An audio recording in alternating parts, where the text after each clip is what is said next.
Have you ever seen the movies Spider-Man, Fantastic Four, X-Men, or The Avengers? Or read any of these comics?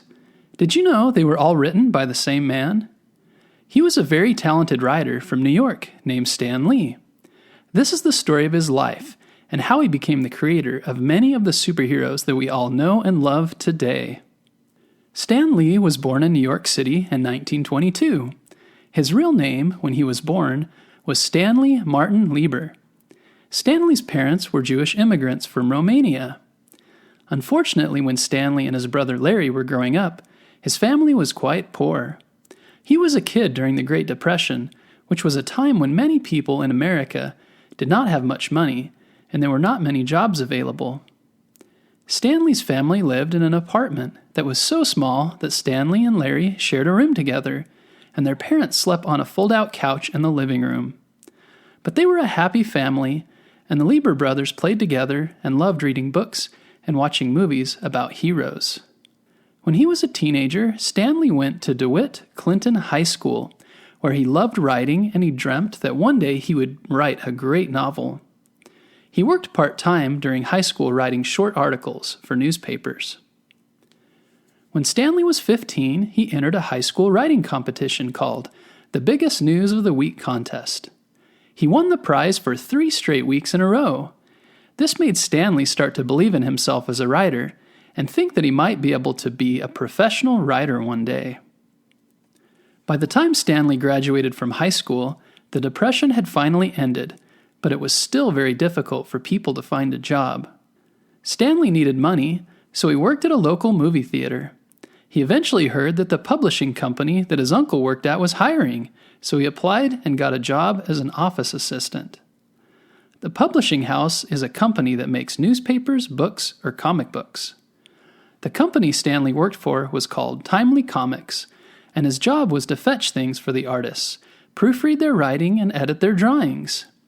In those days, the artists dipped the pen in ink, so one of Stanley's jobs was to make sure the inkwells were filled.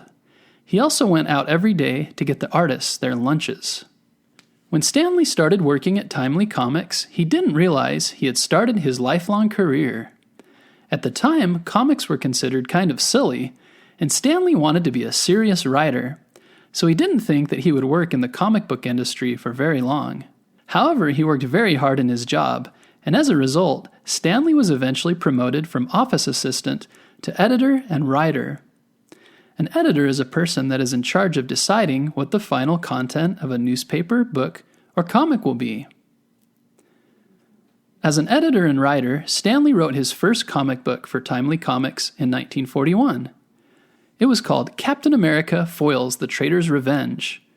It was the 3rd episode in the Captain America comic series that the company was making. In this episode, Stanley invented Captain America's ricocheting shield toss, which later became Captain America's signature move. Around this time, Stanley Lieber started using Stan Lee as a fake name for his writing. He still wanted to be a serious writer, and was afraid that serious publishing companies would not want to publish his books if he had been writing comics.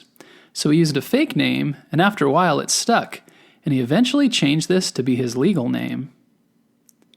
Because Stan Lee's comic writing was so good, he started writing comics more regularly for his company.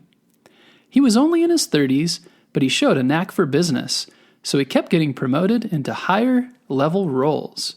Promoted means progressing into better things.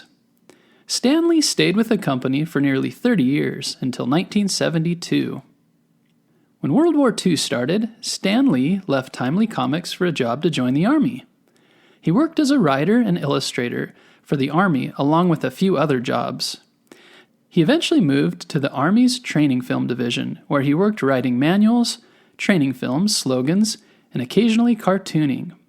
His military classification was playwright, which only 9 men in the entire U.S. Army had. A few other people had the same job, including the children's book writer and illustrator Theodore Geisel, or Dr. Seuss.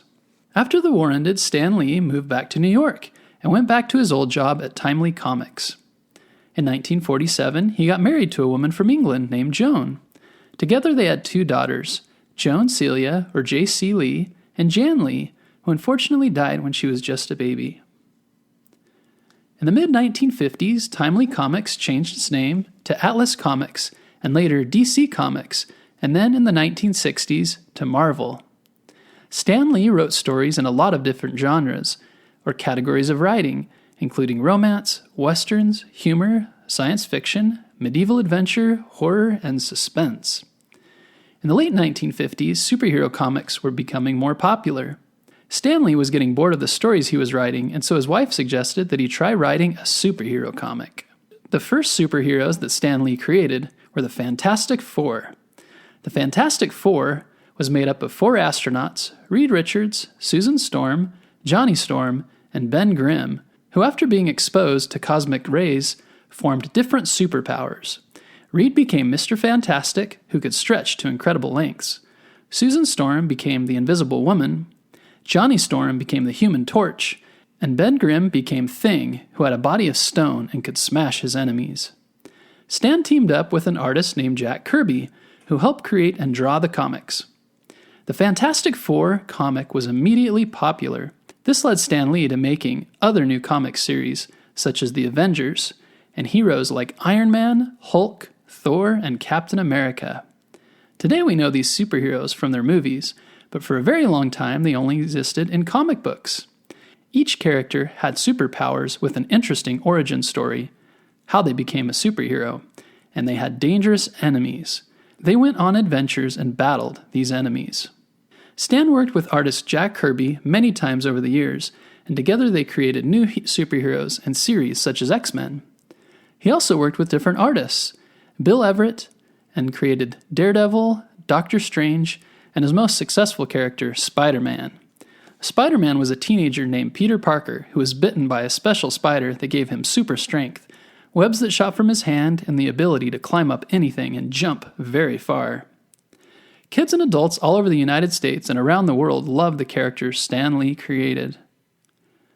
Marvel Comics became a highly popular franchise, and Stan Lee became editorial director and publisher of Marvel in 1972. In 1981, Stan Lee and his family moved to the West Coast of the United States so that he could help oversee the process of turning the Marvel's comic characters into TV shows and movies. He bought a beautiful house in West Hollywood, and over the next 20 years he helped make his characters into TV shows and movies. Most recently, this became known as the Marvel Cinematic Universe, or MCU, and up until now includes 23 movies and 14 more on the way. Often in these movies, Stan Lee makes cameos, saying funny things and showing up in different ways. The MCU has made more money than any other film franchise, around $22 billion. What's also interesting is that Marvel Comics is now owned by Disney, who also owns the Star Wars franchise. In 2018, Stan Lee was working on his last Marvel feature movie called Black Panther. He was 95 years old at the time. He died on November 12, 2018 in Los Angeles, California. Stan Lee started his writing career as a poor but hardworking teenager. He worked his way to eventually becoming the leader of one of the most successful comic franchises in the world through Marvel Comics. Do you enjoy reading comics or watching movies about superheroes? Have you ever tried designing your own characters? What superpowers would your superhero have? What would his or her name be? What would their costume look like, and what kind of adventures would they go on? Now is a great time to start writing. Stan Lee started when he was just your age. And remember, you can always start small with short stories or a daily journal. But little by little, you can improve, just like Stan Lee. If you'd like to learn more about Stan Lee, be sure to check out our website, bedtimehistorystories.com. On our website, we included a quiz about Stan Lee, so you can go there and have your parents read off the quiz questions and see if you can answer them from what you learned during the episode. That's bedtimehistorystories.com. Thanks for listening, and we'll catch you next time.